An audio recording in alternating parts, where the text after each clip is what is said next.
It's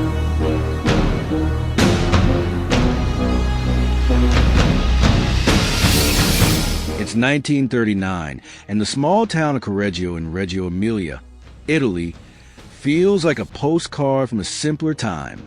Cobblestone streets, bustling markets, neighbors chatting over espresso. But behind one unassuming door, something unspeakable is brewing. Leonarda Cianciulli, a plump, grandmotherly type with a warm smile, is no ordinary housewife. She's a fortune teller, a trusted confidant to the women of Correggio, promising love, jobs, and brighter futures. But on this day, her kitchen isn't filled with the aroma of pasta or pastries. It's thick with a metallic stench of blood and the chemical burn of caustic soda. Her first victim, Faustina Setti, a 73-year-old spinster, steps into Leonarda's home, her heart fluttering with hope.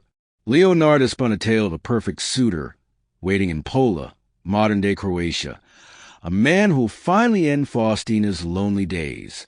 She's clutching her life savings, about 30,000 lire, ready to start anew. Leonarda pours her a glass of wine, toasting to her future. But the wine spiked, heavy with sedatives. Faustina's eyes grow heavy, her body slumping in the chair. Before she can stir, Leonarda grabs an axe, its blade glinting in the dim light. One swift swing, and Faustina's skull cracks, blood spraying across the table. Another blow, and she's gone, her lifeless body crumpling to the floor. What happens next is straight out of a nightmare. Leonarda drags Faustina's body to a closet, her arms straining under the weight. She sharpens her axe, her movements calm, methodical, like she's preparing Sunday dinner. She hacks the body into 9 pieces, the blade thudding through bone, blood pooling on the tiles. She gathers the blood in a basin, careful not to waste a drop. The pieces go into a large pot, where she adds caustic soda, the kind used for soap making. The mixture hisses and bubbles, dissolving flesh into a thick, black mush. Leonarda pours it into a septic tank, the sludge vanishing with a sickening gurgle. But the blood? She takes it to her oven, drying it into a dark powder, mixing it with flour, sugar, chocolate, milk, eggs, and margarine. She kneads it into teacakes, crisp, sweet, and gruesome. These she serves to neighbors, her son Giuseppe, and even eats herself, savoring the secret with every bite. This isn't a one-off. Leonarda repeats the horror twice more. On September 5, 1940, Francesca Soavi, a middle-aged woman dreaming of a teaching job, meets the same fate. Drugged wine, an axe to the head, her body boiled into mush, her blood baked into cakes. Leonarda pockets 3,000 lire from Francesca's savings. Then comes Virginia Cacioppo, a former opera singer, lured with a job as a secretary in Florence. On September 30th, 1940, Virginia sips the spiked wine, and the axe falls. This time, Leonarda gets creative. Virginia's flesh, fat and white, is perfect for soap. Leonarda melts it down, adding cologne to mask the smell, boiling it into creamy bars she proudly gifts to neighbors. That woman was really sweet, she later boasts, her cakes from Virginia's blood the best yet. She nets 50,000 lire jewels and bonds from Virginia's belongings, selling her clothes and shoes for extra cash. The town's none the wiser. Leonarda's tea cakes are a hit, her soap a thoughtful gift. But whispers start when Virginia's sister-in-law, Albertina Fanny, grows suspicious. She saw Virginia enter Leonarda's house the night she left for Florence, and those postcards Virginia supposedly sent, they don't add up. Albertina alerts the police, and the house of cards begins to crumble. By late 1940, cops are knocking, and Leonarda's about to face the music for crimes that'll shock Italy to its core.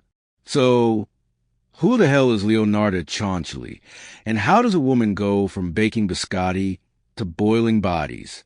Let's rewind to her beginnings, 'cause this story starts in a place of pain and superstition that shaped a monster. Born April 18, 1894, in Montella, a small town in Avellino, southern Italy. Leonarda's life was doomed before she took her first breath. Her mother, Emilia di Nolfi, was a beauty from a well-off family, her future bright until a drunken lowlife named Mariano Cianciulli stalked her. One night in 1893, Mariano raped Emilia, shattering her world. When she found out she was pregnant, her family forced her to marry him, a union steeped in shame and rage. Emilia never forgave Leonarda for being product of that violation, her daughter a living reminder of her trauma. Growing up, Leonarda was starved for love. Emilia was cold, distant, beating Leonarda for minor mistakes, calling her worthless, urging her to end her own life. "You'll never amount to anything," she'd hiss, her words cutting deeper than any blade. Mariano was no better, a rough, neglectful father who offered no warmth. Leonarda, a sensitive kid, internalized rejection, her world a cycle of abuse and isolation. By her teens, she tried to kill herself twice, once by hanging, once by poison. Each attempt a cry for escape from a home that felt like a prison.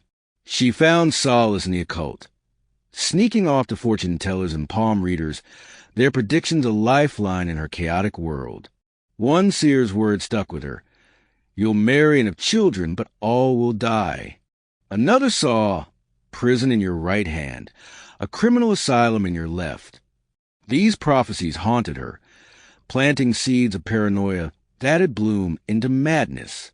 In 1917, at 23, Leonarda defied her parents by marrying Raphael Pansardi, a registry clerk with kind eyes and a steady job. Emilia wanted her to wed a richer man, and when Leonarda refused, Emilia cursed her, a hex Leonarda believed tainted her life. The couple moved to Loria, Raphael's hometown in Potenza, hoping for a fresh start, but trouble followed. In 1927, Leonarda was jailed for fraud, likely tied to her fortune-telling scams, serving a short stint. Released, they moved to Lacedonia, Avellino, but the 1930 Irpinia earthquake destroyed their home, leaving them penniless. They settled in Correggio in 1931, a quiet town where Leonarda reinvented herself as a respected fortune-teller, her parlor a haven for women seeking hope. Leonarda's obsession with motherhood defined her. She had 17 pregnancies, but only 4 children survived. Giuseppe, her eldest and favorite, born in 1918, and 3 others, Bernardo, Teresa, and Anna. 3 miscarriages and 10 child deaths, some from illness, others unexplained, broke her. She blamed Emilia's curse, the fortune-teller's prophecy ringing in her ears. Her surviving kids became her world, especially Giuseppe, a charming boy she smothered with love.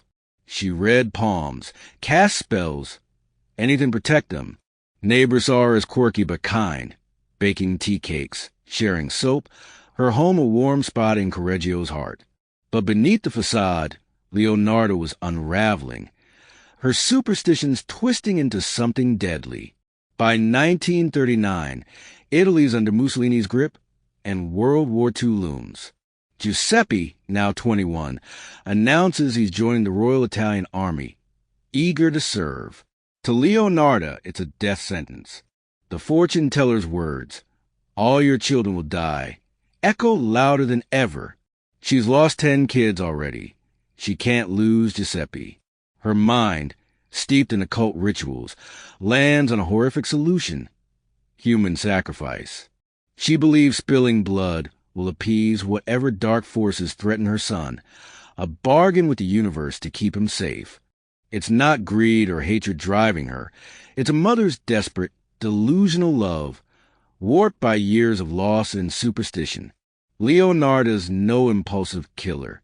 She's a con artist, a master manipulator who's honed her craft reading palms and spinning lies. She knows Correggio's women, their dreams, their vulnerabilities. She picks her victims carefully, targeting middle-aged women with no close family, women who won't be missed. They're her clients, trusting her to guide their futures. She lures them with promises of what they want most: a husband, a job, a new life, then betrays them in the most grotesque way. Her crimes aren't just murders.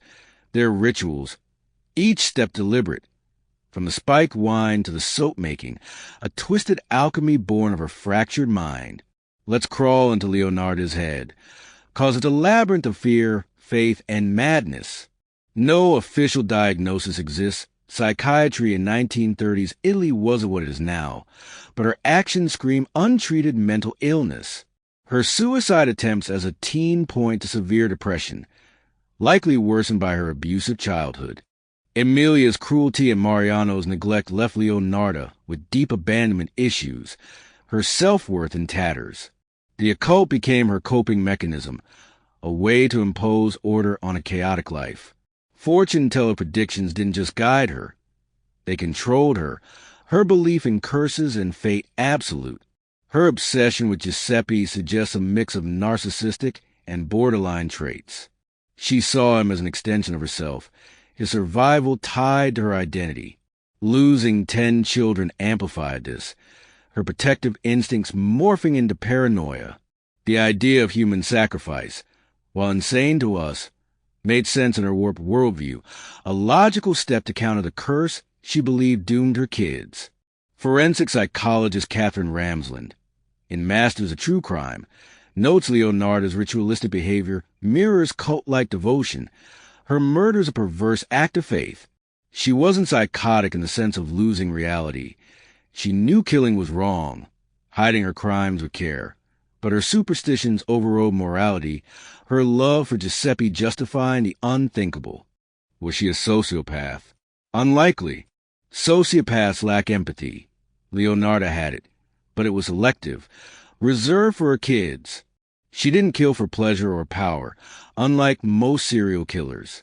Her calm demeanor during the murders, described in her 700-page memoir An Embittered Soul's Confessions, suggests dissociation, a mental detachment that let her chop bodies like she was butchering meat. Her pride in her soap and cakes, calling Virginia's flesh sweet, hints at a warped creativity. Her crimes an art form in her twisted mind. The lack of remorse at trial, correcting prosecutors on details, boasting about her recipes, shows a chilling acceptance of her actions, her belief in the necessity unshaken. Her childhood trauma can't be ignored. Emilia's abuse and the stigma of her birth left Leonarda craving control, something she found in fortune-telling and later murder. The loss of 10 children, coupled with 3 miscarriages, likely triggered a mental break, her grip on reality slipping as war loomed. World War II's chaos, with Mussolini's propaganda and Italy's economic strain, added pressure, her fear of losing Giuseppe pushing her over the edge. She wasn't a monster born but made, her psyche a patchwork of pain, superstition, and desperate love. Let's break down each killing, 'cause Leonarda's methods were as meticulous as they were macabre. She didn't just kill, she orchestrated. Every step a chilling blend of deception and ritual. Victim 1. Faustina Setti, 73, was a lonely spinster, her days spent dreaming of love. She'd visit Leonarda for palm readings, hanging on her promises of a soulmate. In mid-1939, Leonarda spins her biggest lie. A suitor in Pola, rich and smitten, awaits. But tell no one, she warns, secrecy part of the spell. She has Faustina write letters and postcard to family, to be mailed from Pola, saying she's happy and settled. Faustina, trusting, complies, her handwriting neat, her words upbeat. On the day of her departure, she visits Leonarda's home, her life savings, 30,000 lire in her purse, her hair freshly dyed for her new life. Leonarda offers wine, laced with a heavy sedative, maybe barbiturates from a local chemist. Faustina sips, smiling, unaware of her last taste of life. As she slumps, Leonarda grabs her axe, a heavy tool kept sharp for this moment. One swing cracks Faustina's skull, blood splattering the tablecloth. A second ensures she's dead. Leonarda drags the body to a closet, her breath steady, her mind focused. She hacks it into 9 pieces, arms, legs, torso, head, blood pooling, the air thick with iron. She collects every drop in a basin, her hands slick. The pieces go into a pot with caustic soda, the mixture boiling for hours, turning flesh to sludge. She pours it into a septic tank, the smell masked by Correggio's open air. The blood's her prize. She dries in her oven, grinding it to powder, mixing it with flour, sugar, and chocolate. She bakes tea cakes, crisp and sweet, serving them to guests with tea. "Try these, they're my best yet," she'd say, her smile warm, her secret cold. She eats them too, as does Giuseppe, unaware of their grisly ingredient. Faustina savings fund Leonarda's household, her clothes sold at market, her disappearance chalked up to her move. Victim 2. Francesca Soavi, Francesca, in her 50s, is a widow yearning for purpose. She seeks Leonarda's guidance, hoping for a job to lift her from poverty. Leonarda, ever the charlatan, promises a teaching position at a girls' school in Piacenza. Write postcard from Correggio, she instructs. Tell friends you're excited. Francesca, eager, pens and notes, her faith in Leonarda absolute. On September 5th, she visits to finalize her travel plans, bringing 3,000 lire as payment. The script repeats. Drugged wine sends Francesca to the floor, her body limp. Leonarda's axe swings, blood spraying the kitchen tiles. She dismembers a body, 9 pieces again, boiling them with caustic soda, the pot steaming with death. The sludge goes to the septic tank, the blood to the oven. More tea cakes, more neighbors praising Leonarda's baking. The 3,000 lire buys groceries, maybe a new dress for Anna. Francesca's postcards, mailed by Leonarda, keep suspicions at bay, her absence unnoticed in a town distracted by war. Victim 3. Virginia Cacioppo, Virginia, 53, is different, a former soprano who sang at La Scala, now a widow chasing her past glory. Leonarda dangles a dream job, secretary to a mysterious impresario in Florence. "Don't tell a soul," she cautions, and Virginia, starstruck, agrees. She writes letters, to be mailed from Florence, promising a dazzling future. On September 30th, she arrives at Leonarda's, her purse heavy with 50,000 lire jewels and bonds, her hopes high. The wine flows, the sedative kicks in, and the axe falls. Virginia's body joins the others in the closet, chopped into 9. But Virginia's fat and white flesh inspires Leonarda. She boils it with cologne, crafting creamy soap bars, their scent masking the horror. "Most acceptable," she later calls them, gifting them to neighbors who marvel at their smoothness. The blood becomes her finest tea cakes, really sweet, she brags. She sells Virginia's clothes, shoes, and jewels, pocketing a fortune. But Virginia's not as alone as the others. Her sister-in-law, Albertina Fanny, smells a rat, her last sighting of Virginia at Leonarda's door sparking alarm. By October 1940, Albertina's suspicions reach the Reggio Emilia police. She's adamant. Virginia wouldn't vanish without a word, and those letters feel off. Superintendent Sarah orders a search of Leonarda's home. Cops find damning evidence. Virginia's jewels, Faustina's savings, Francesca's clothes. 3 axes, 2 knives, and a cauldron reeking of chemicals sit in the kitchen. Leonarda, charming as ever, offers tea, maybe even those tea cakes, but her calm cracks when police eye Giuseppe, her beloved son, as a suspect. To protect him, Leonarda confesses, her voice steady, her details vivid. She describes the murders, the soap, the cakes, as if reciting a recipe. "I had to save Giuseppe," she insists, her superstition her shield. To prove she acted alone, she's taken to a morgue, where she dismembers a corpse in 12 minutes, her axe work horrifyingly precise. Correggio reels. Neighbors who'd eaten her cakes use her soap, vomit in horror. The town's trust, once ironclad, shatters, Leonarda's name now a curse. The investigation uncovers her con. She'd mailed the victims letters, forging postmarks to throw off suspicion. Her fortune-telling gave her access to their secrets, their loneliness her weapon. Police dig into her past. Fraud in Loria, the earthquake, her kids' deaths. Piecing together a woman broken by loss, driven by delusion. By 1941, she's charged with 3 counts of murder, held in prison as Italy fights a war. Her case a grim sideshow. June 1946, Reggio Emilia's courthouse is packed. Italy fresh from Mussolini's fall.